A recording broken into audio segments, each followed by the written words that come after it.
Welcome back to World History. Today we're going to try to finish up our first unit by talking about both the scientific revolution and the Catholic response to all this, something known as the Counter-Reformation.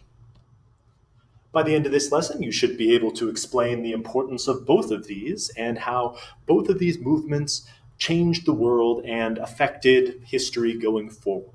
So, let's continue to dive in.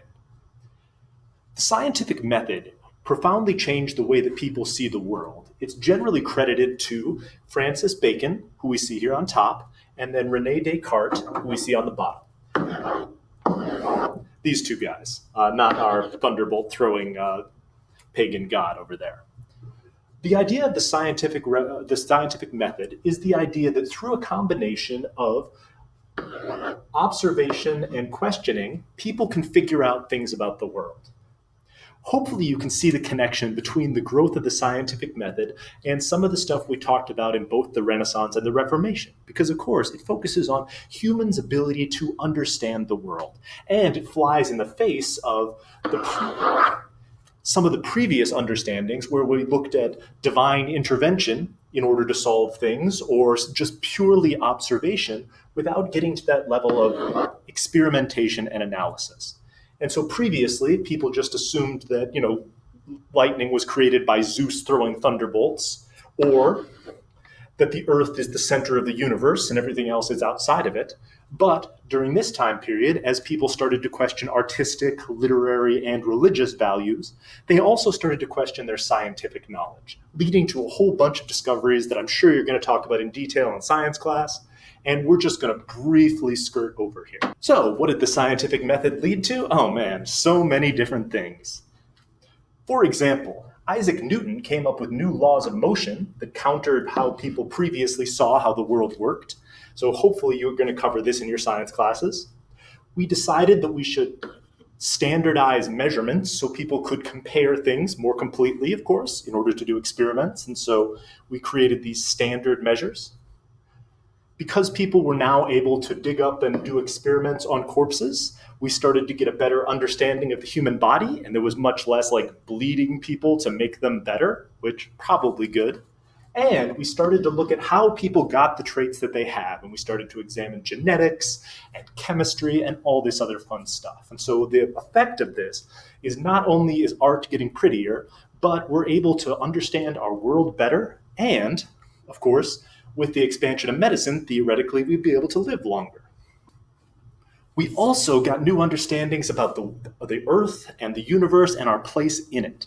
This moving from a geocentric universe, where the Earth is the center of everything, to a heliocentric universe, where we understand that the sun is the center of the solar system and things rotate around it.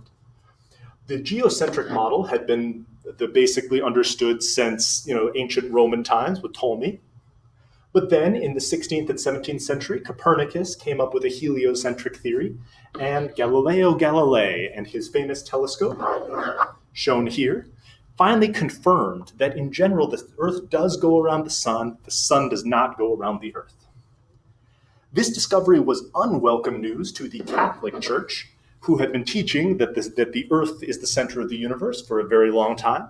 And so he was called before the Catholic Church, put on trial, and he was forced to take back his theories. He was forced to recant and say, no, I was wrong, I apologize. The Earth is indeed the center of the universe, and the sun goes around it.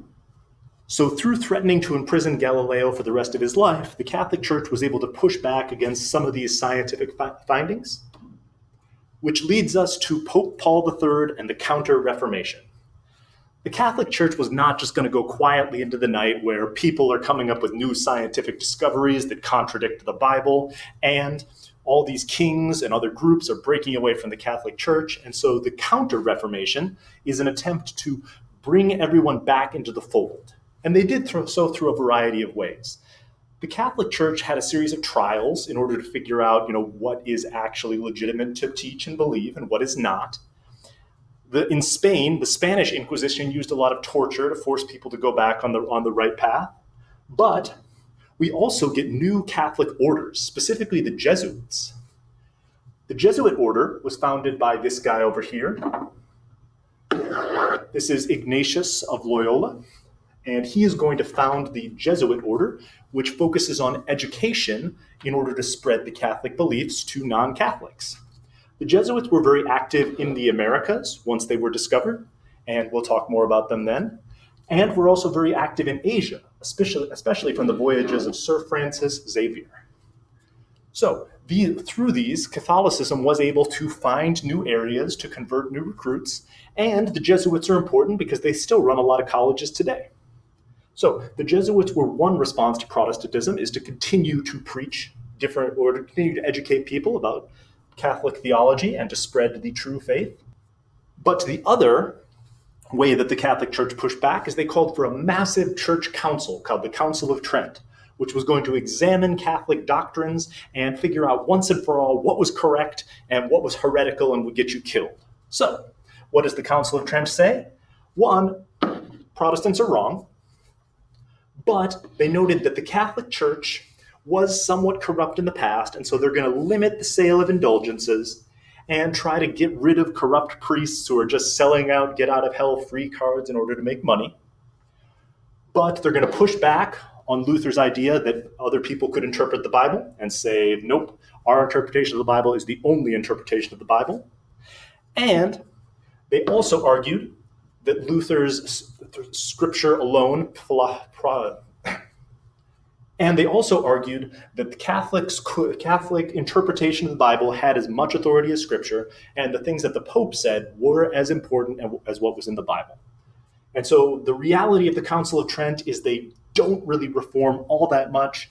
They also said that any Bible printed not in Latin was illegitimate, and they tried to capture or find and burn every Bible that was actually printed in German or Italian or English. And so the Council of Trent didn't majorly reform the church, but it did sort of formalize what they believed. So if the Council of Trent doesn't bring everyone back together, how do we solve these problems? Well, we start killing each other. So this brings us to the 30 Years' War. The 30 Years' War is an incredibly complicated war that you don't actually need to understand. It started with some Catholics being thrown out a window in what's called the Defenestration of Prague. And the conclusion is an unbelievable amount of people are killed, especially in what is today Germany, in what was then the Holy Roman Empire. And so the effect of this is it's going to substantially weaken the Holy Roman Empire, and it's going to kill a ridiculous amount of people. What the Peace of Westphalia did, it didn't solve these religious disputes, but it did set up a balance of power between the Catholic countries of France and Spain and the Protestant countries of England and the Netherlands. And so this would be the main dividing line in Europe between Catholics and Protestants going forward. And so we'll come back to these issues when we get back to the age of absolutism, when we return to Europe, as these European countries grow more powerful and start to struggle against each other. So that brings us back to our objectives. Make sure you can provide somewhat detailed answers to these questions, and we'll be back to discuss it when I see you next.